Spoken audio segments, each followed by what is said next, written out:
Ẹ̀yin èèyàn lé èwo lẹ ṣe ṣàlàáfíà lẹ wà ṣé dáadáa ni mo bá yín ẹ káàbọ̀ sínú gist ẹ̀ní wọ́n ní wọ́n fẹ́ ṣe black awareness o ní Brazil ní November 20th. wọ́n ní kábíyèsí ní kí Queen Naomi kan lọ represent palace o, so wọ́n ní gbogbo àwọn olórí wọ́n ní they were jealous. Ẹ̀yin èèyàn lé gist tẹ̀ní nìyẹn, ẹ jẹ́ ká jọ gbọ́ gist tẹ̀ní. Ẹ̀yin èèyàn lé, tó bá jẹ́ ìgbà àkọ́kọ́ tẹ̀ ń darapọ̀ mọ́ channel mi, mo kí yín káàbọ̀. Èmi ọmọ yín Máṣọ́lá ni o. Mo dúpẹ́ lọ́wọ́ yín fún gbogbo ìfẹ́ ayọ̀ tí ẹ ní sí channel mi. Ọlọ́run Elédùmarè á wà pẹ̀lú gbogbo yín o. Mo máa ń sọ Yorùbá lórí channel mi, mo dẹ̀ máa ń sọ òyìnbó lẹ́ẹ̀kọ̀ọ̀kan. Mo ń sọ̀rọ̀ lórí celebrity gist and royal gist. Mo dúpẹ́ púpọ̀ lọ́wọ́ yín. Ọlọ́run á bá mi dúró tì yín. Òkè òkè lọ́lá yín á máa lọ́lá yín ò ní lọ ìsàlẹ̀ láíláí. Wọ́n ní black awareness tó fẹ́ ṣe ní Brazil o. Wọ́n ní kábíyèsí pinnu láti send Queen Naomi lọ́kàn lọ represent palace, èyí tó máa wáyé ní November 23rd. Ẹ̀yin èèyàn wa, ẹ jẹ́ ká jọ máa gbọ́ lọ. Bí ẹ ṣe mọ̀, wọ́n ní wọn ò lè rán Mariam because kò mọ bó ṣe ń give speech. Kò ní àyà láti fi give speech bíi ti Queen Naomi.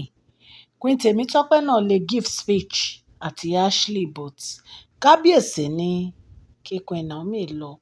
Wọ́n ní bí gbogbo wọn ṣe gbémú sókè nìyẹn o, tó ń jealous, tó ń rojọ́, tó ń sọ̀rọ̀. Mi ì mọ nǹkan tó máa ń ṣẹ̀yìn olórí náà. Látọjọ́ tẹ́ ti wà ní palace, ń lọ ogbẹ́ fòròfòrò.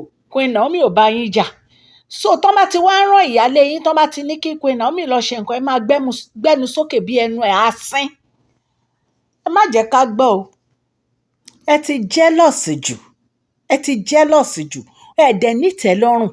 Gbogbo ìgbà tẹ́ ń lọ sí Brazil, ìwọ Mariam àti Olori Ronke, ṣé bẹ́ẹ̀ lọ sí Brazil? Ṣé Queen Naomi travel láti joy? Ṣọ́ lọ anywhere? Tí kábíyèsí bá ti wá ní kó lọ represent àwọn, ẹ máa kómú sókè, ẹ máa rojọ́ bí asín. Mi ì mọ nǹkan tó tiẹ̀ ń ṣe yín. Kábíyèsí gan ló fa ogbè. Kábíyèsí ò bá tiẹ̀ má jẹ́ kẹ́ ẹ máa jáde rárá.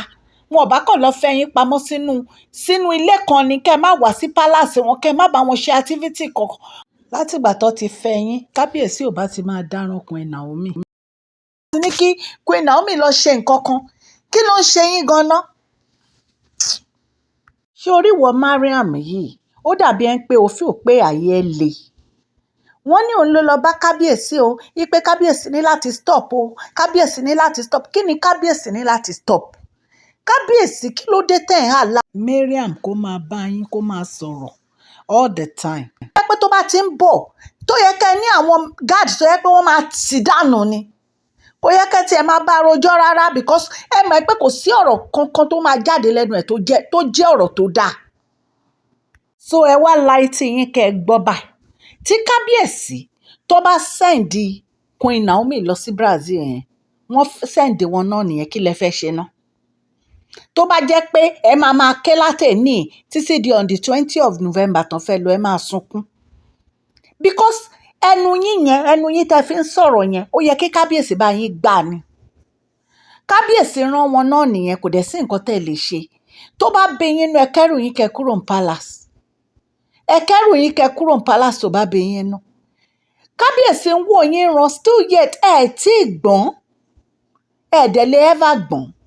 Especially you Mariam Ronke, you are too selfish. Ẹ ti selfish ju, èèyàn burúkú ni yín. Kábíyèsí ò lè rán yín because wọ́n mọ̀ pé máa lọ bojú àwọn jẹ́ńbẹ̀ ni. Wọ́n mọ̀ pé máa lọ bojú ìzádà, kẹ́ máa ṣe kárí mi. Kẹ́ máa ṣe kárí mi, kẹ́ máa fẹ́ máa oppress Queen Naomi, nǹkan tẹ́ ẹ mọ̀ ṣe nìyẹn. Ẹ dẹ̀ lè oppress Queen Naomi because ẹ̀yin àti Queen Naomi ẹ sí ní level kan náà. Tó bá kó ogbó ẹ̀yin mẹ́fẹ̀ẹ̀fà pọ̀, mo yọ Dr. Elizabeth kúrò, ṣùgbọ́n tó bá kẹ́yìn yòókù pọ̀, ẹ tó 20 Queen Naomi, ẹ tó 20 ẹ̀. Wọ́n lọ fẹ́ rányàn síbí kan ẹ̀ ń rojọ́. Ẹjọ́ wo ló wà lẹ́nu yín náà tẹ́ fẹ́ rò? Ẹjọ́ wo ló wà lẹ́nu yín? Kábíyèsí ló fà. Kò yẹ kí kábíyèsí máa bá yín rojọ́ rárá.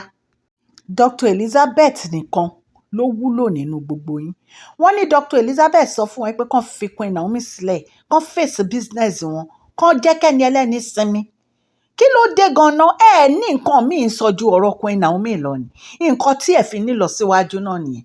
Because tó bá yẹ pé ẹ accept Queen Naomi, ẹ máa sọ̀rọ̀, ẹ máa kanra, wọ́n ran Queen Naomi lọ sí international kínní, wọn ò rán ẹ̀yin lọ, ẹ lè fira yín wé Queen Naomi. So ẹ gbà ká mọ́ ẹ jókòó síbi tí ọkọ yín bá fi yín sí. Ẹ ní ìtẹ́lọ́rùn, ẹ ní ìtẹ́lọ́rùn rárá. Kò sí nǹkan tí kábíyèsí ṣe fún yín tó tẹ́ yín lọ́rùn. Ṣó ti yé yín? So ẹ má ti ever dárúkọ Queen Naomi mọ́, kẹ́ rọra dákẹ́ ẹnu yín. Láti ijọ́ yìí tẹ́ ẹ ti ń travel tí gbogbo yín lọ ṣe show tẹ́ ẹ ń lọ fún kínní. Queen Naomi ò tẹ̀lé yín lọ anywhere now. Ìgbà tí wà tí Mariam, ìgbà tí wà tí Olori Ronke tẹ́ ẹ lọ Brazil tẹ́ ẹ lọ bí ọjọ́ mẹ́rin. Ṣé Queen Naomi tẹ̀lé yín lọ? Àìmọye ibi lẹ ti lọ. Àìmọye ibi ni Olori Ronke ti lọ. So kò tí ẹ yẹ kẹ́ ẹ sọ̀rọ̀ rárá. Nǹkan tí kábíyèsí fi lẹ̀ selfish nìyẹn. Ẹ dẹ̀ ń wùwà ẹ̀ ní ìsìn pé selfish. Ẹ̀yin èèyàn lè ta gbọ́ nìyẹn ta ní ká mú wá fún yín. So kò sí nǹkan tẹ́ ẹ máa ṣe, Queen Naomi máa lọ ni. Wọ́n máa lọ ni. Kábíyèsí ti ní kán lọ, wọ́n dẹ̀ máa lọ ni. So tẹ́ ẹ bá rí nǹkan ṣe, ẹ lọ busy ara yín pẹ̀lú iṣẹ́. Ẹ̀yin èèyàn lé etí tẹ́ fi ń gbọ́ mi ò ní di, ọwọ́ tẹ́ fi ń tẹ subscribe. Ọwọ́ yẹn ò ní kan ìsàlẹ̀ àpò, òkè òkè lọ́la yín á máa lọ. Ẹ ṣé, share this video, like and subscribe. God bless you all.